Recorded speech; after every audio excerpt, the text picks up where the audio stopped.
Bonjour et bienvenue à la capsule 8, Pivoter ou non, de la série Comment valider son modèle d'affaires qui vous est offerte par le Cercle Lean Startup de Montréal.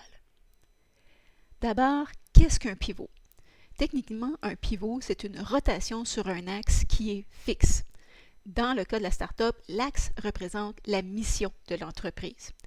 Et la rotation étant tout changement de composante de votre modèle d'affaires. Donc, lorsqu'on change une composante principale de son modèle d'affaires, on fait un changement de stratégie et on considère cela un pivot. Quand doit-on pivoter? D'abord, lorsqu'une hypothèse critique n'est pas validée, on n'a pas le choix, il faut faire un pivot. Ensuite, lorsqu'une meilleure opportunité se présente. Donc, dans la mesure où on reste avec la même mission, cet changement, cette opportunité-là, parce que l'entrepreneuriat, c'est de l'opportunisme, et donc on veut prendre les meilleures opportunités qui se présentent à nous, peut en fait vous motiver à pivoter votre stratégie. Lorsque un ou des obstacles insurmontables se présentent, lorsque votre piste de décollage ne suffira pas, c'est-à-dire piste de décollage étant les fonds disponibles pour le démarrage, ceci peut vous inciter à faire un pivot sur votre stratégie pour revenir à l'ancienne stratégie par la suite. Et lorsqu'on perd un cofondateur ou une cofondatrice, ceci peut être aussi une motivation pour pivoter. Le choix ou la décision de pivoter va aussi être faite en fonction d'un gain net de ce choix-là. Donc, il faut regarder les coûts et les gains. L'erreur que font beaucoup d'entrepreneurs est de considérer des coûts passés, ce qu'il ne faut pas faire.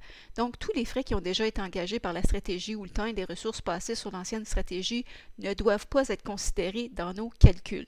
On le fait l'équation à partir du jour présent.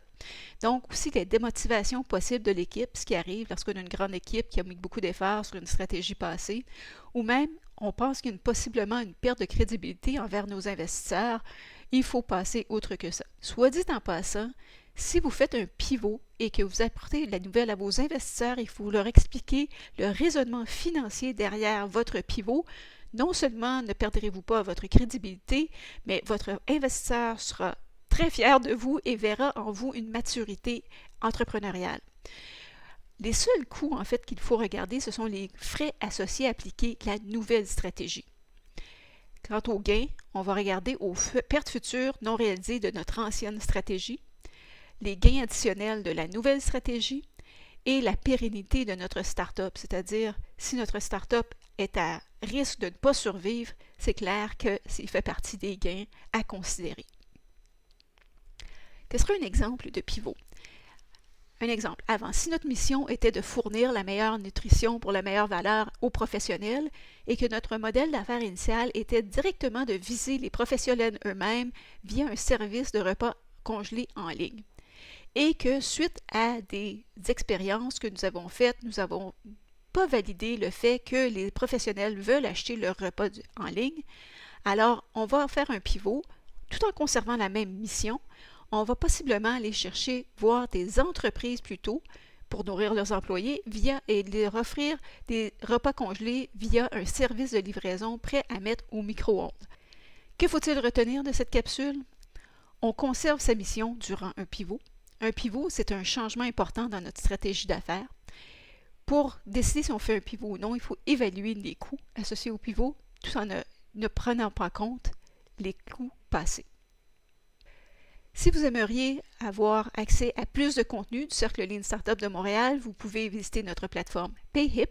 Si vous aimeriez être invité à nos prochaines activités, vous pouvez joindre notre communauté Meetup ou notre groupe LinkedIn. Pour être tenu informé de nos activités, vous pouvez le faire sur nos comptes Twitter ou Facebook. Si vous aimeriez joindre la communauté Slack internationale des Cercles Lean Startup, vous pouvez le faire au leancircle.slack.com. Pour accéder à cette communauté, vous pouvez nous écrire au mtlleanstartup@gmail.com ou simplement nous écrire à la même adresse pour répondre à toute question. Un énorme merci à nos deux commanditaires, Startup Montréal et Ulex, sans qui nous n'aurions pu vous offrir cette capsule gratuitement.